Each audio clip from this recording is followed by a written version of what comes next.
Hi, Grandma. I hope you're doing well today. Today we're going to be talking about fat, and specifically we're going to be talking about saturated fat and trans fats.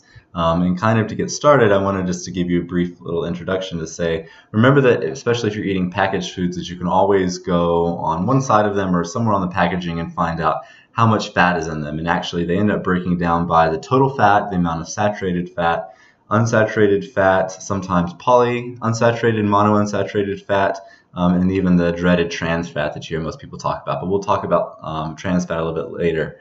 But to start off with, I wanted to start with talking about the chemical structure, because that's basically where the differences come between the three. So if I pull this up really quick for you to see here, we have the three different. We have saturated fat, unsaturated fat, and trans fat. And basically, saturated fat is when the carbons are all bonded with single bonds to hydrogen. And unsaturated fat is when you start having double bonds between the carbon and less hydrogen, so more hydrogens can actually come in at that point.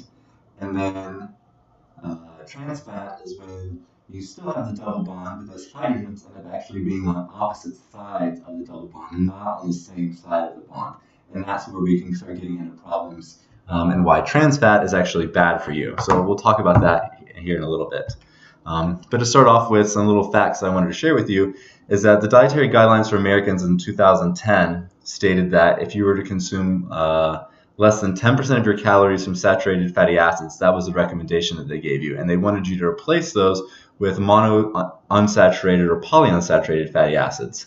And in doing that, that would be associated with lower blood cholesterol levels. And then if you have lower blood cholesterol levels, that would lower your risk for cardiovascular disease.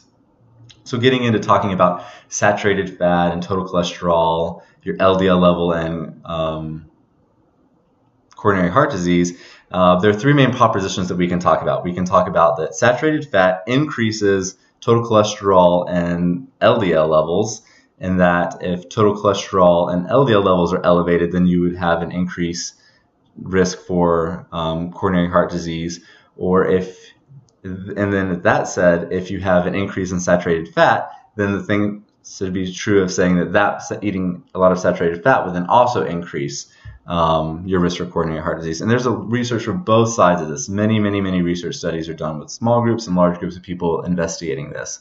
For example, with the increase in total cholesterol and the increase in LDL levels causing coronary heart disease, there were several studies done. There was the multiple risk factor intervention trial, the Baltimore longitudinal study of aging, and the Zufben elderly study. These were all looking at total cholesterol and LDL levels and their effect on coronary heart disease.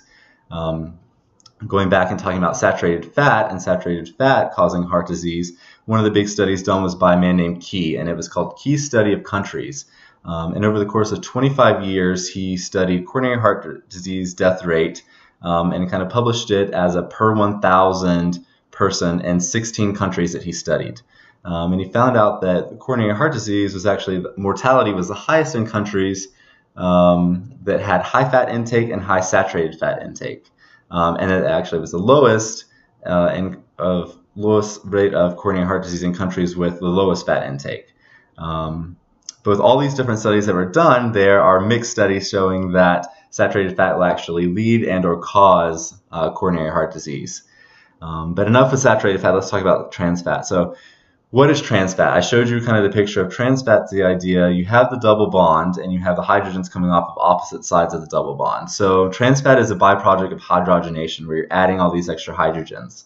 And it's used by food manufacturers. They want to increase the melting point of their polyunsaturated fats so that they actually become a solid at room temperature. And this makes them better for packaging, more resistant to spoilage, or actually going rancid. So why is trans fat actually bad for you? Well, trans fat is known to cause systemic inflammation. It raises your LDL levels and lowers your HDL levels, so you can call that a double whammy, right? You want your HDL highs and your LDL low. It increases your body weight.